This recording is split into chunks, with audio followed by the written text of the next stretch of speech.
Hi guys, ayan, nagsisimula na akong maggawa ng caramel. Ayan. Bali, may nagawa na ako dito. Para sa 33 na leche flan.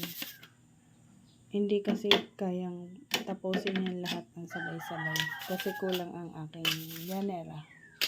So, ang gagawin ko, yung first 30 muna ang gagawin ko. Para mai-prepare ko. May slice, may chill. Ayan. So, sa paggawa ng caramel, ayan, may video naman ako kung paano. 1/8 cup ang gagamitin natin. Ganito guys, 1/8 cup lang.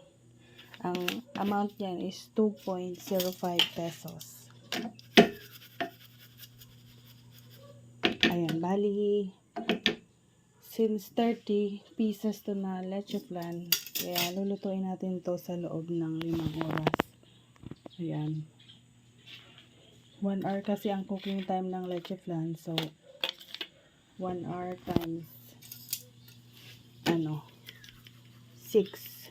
6 lang na llanera. So, magiging 30 sa 5 hours.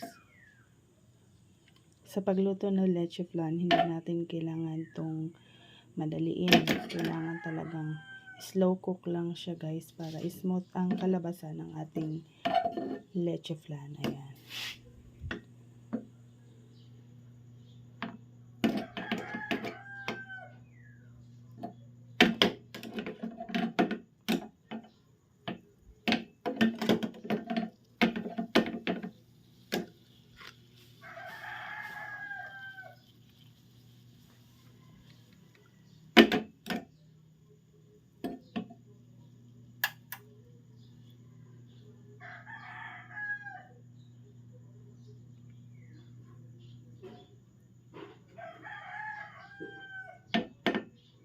Ayan.